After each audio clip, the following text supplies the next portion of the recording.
Hello, dear listeners. I would like to address a question that actually came twice.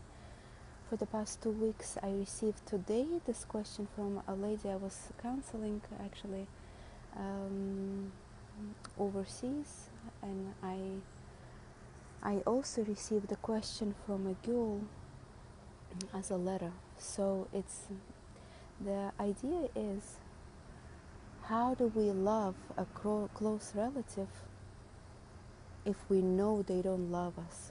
How do we love them back unconditionally?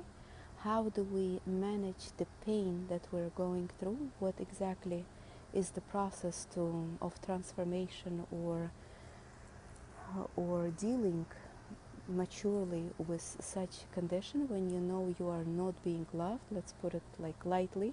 The letters that I've been receiving and the questions I've been hearing today, that they're more harsh, they're more heavier than just not being loved. So when you receive such messages and they're vivid and they're open and they're clear to you that your close family member is generating some sort of energy of opposite of love towards you, what is your position? What is the right balanced position to do? Number one, not to suppress it. Number two, not to be too sure about it, in my personal opinion. I think you could say it out loud, or to me it's a great thing. You could write to me or say it to me. Sometimes when people record their messages, they sense right away the ease, they sense the lightness in the question. So it's good to let it out, and there's much better techniques to let things out from your system. Screaming out, yelling out loud, speaking out loud openly to God in the field next to the water, ocean, sea, nature. Just verbalize exactly what you are experiencing, exactly what you're feeling, going through right now. But at the same time, just allow the space, allow it to be maybe possibly not 100%. Don't be so convinced that you are right, that this is exactly what is going on, that you're being not loved by a family member. It could be somebody older, somebody more respectful, somebody more dear to you. Just say to yourself, I wish, I hope I will discover that it's not true. That is, yeah, this is what I'm feeling right now, and that's honestly, that's what I'm experiencing. I'm sensing that. But I wish I'll come to the point of realization, of understanding that it's not true. And that's the right approach, how to handle it. At the same time, I would advise, if it's possible, openly speak to that close family member and say, I don't know, it's just bugs in my head, maybe it could be. It's just something stuck in my head, and I don't want to obsess over it. I don't want to feel it again and again and keep it inside of me. I just feel it's more sincere, more pious, more right of me to confront it and actually speak to you openly. This is what I've been experiencing. Please convince me that I'm wrong. Please explain to me that I got it wrong. I actually maybe seeing it from a different angle. Maybe you meant completely different. I think when you openly speak to family members, if it's possible, it's the best. And in the letter that I received, from what I understand, it's impossible. It looks like the lady that has been addressing the letter, she feels each time she wants to open up and she wants to speak kind of openly and sincerely, her member that she feels she's not been loved by, the member of the family, she shuts her down, and she cuts her off, and she tells her, you again starting with your philosophy, stop doing that. This is not exactly what's going on in my mind. I'm just rough because I'm going through some hardship, I'm going through some difficulties in life, and you take it everything personally. So she's not able to verbalize it, she's not able to openly communicate it.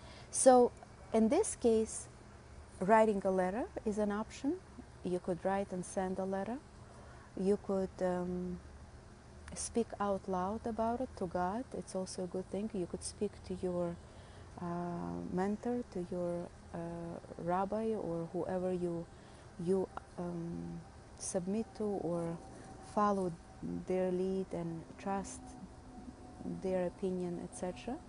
So it's better to let it out of your system. That's exactly what I'm trying to suggest to people. The minute you discover that feeling, try not to keep it inside, try not to bubble with it, try not to settle with it, because it becomes toxic.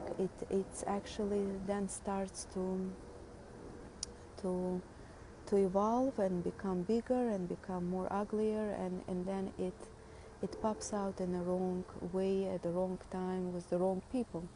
So it's much better to acknowledge it, to admit it, that that's where you're feeling and how you feel it. There are different techniques. There's actually a beautiful technique that I'm teaching, and it's been working.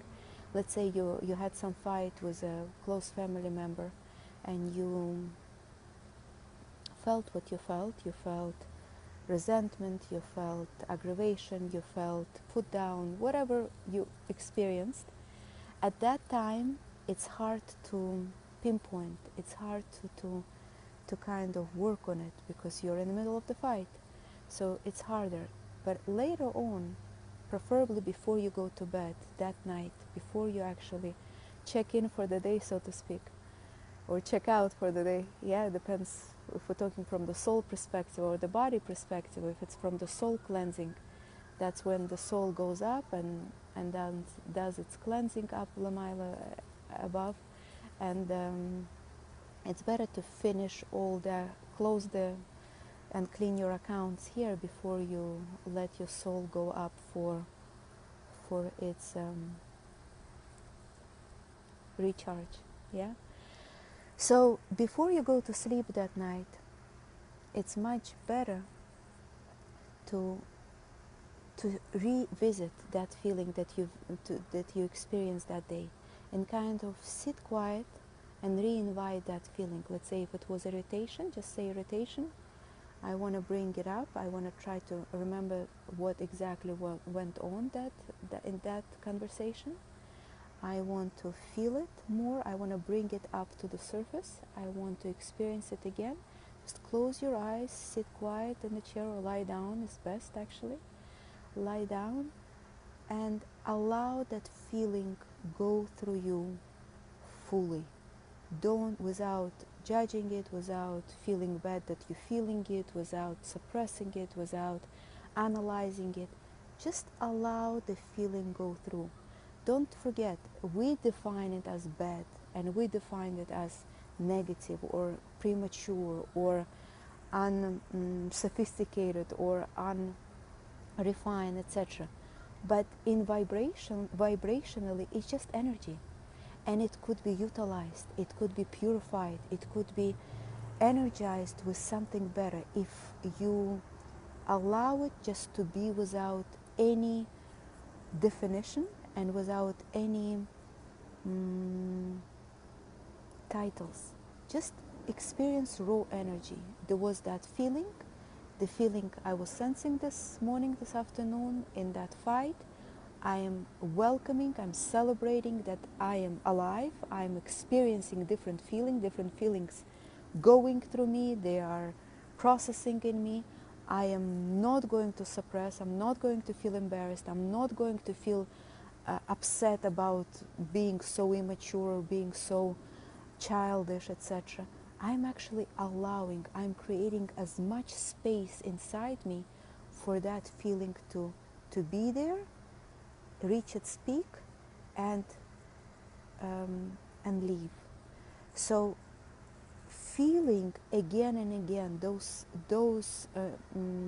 feelings that you're experiencing during the day will allow you to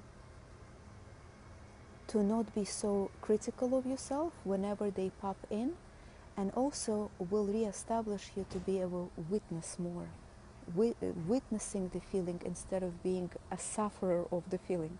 So eventually, when you do get again into a fight or experience certain feeling in a heated moment, you will, because of this practice, you will be more of a master, knowing that it's just a raw energy coming through me.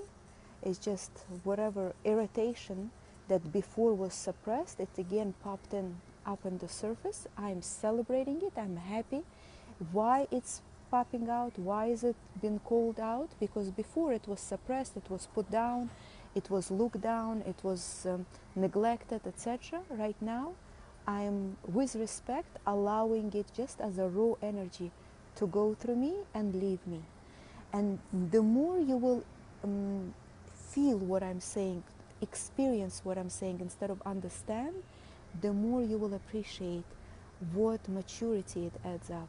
So just to clarify, whenever, whether it's a close relative or somebody as a friend or somebody from outside, whenever they bring up certain energies that we define as bad energies in us, allow the space, celebrate that they come up, say to yourself, I welcome, and I'm able to transform, I'm able to make things work for me, for my benefit. This energy could heal me, this energy could help me mature, help me get deeper, help me get more insightful, help me get more focused.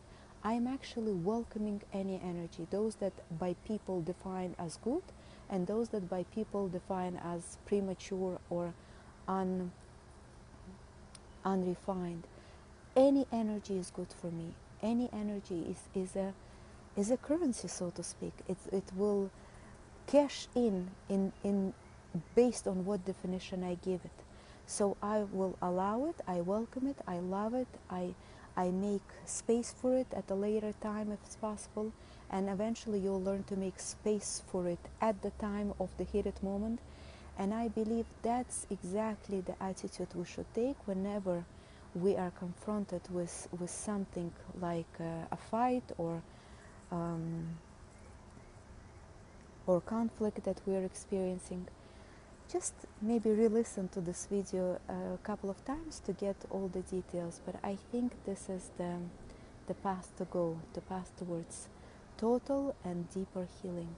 I thank you so much for your attention and for your questions. I actually was excited to receive written questions. Before it was more in a group format, and over here just official written question came for the sake of the short videos that I make on Facebook. Thank you and all the best.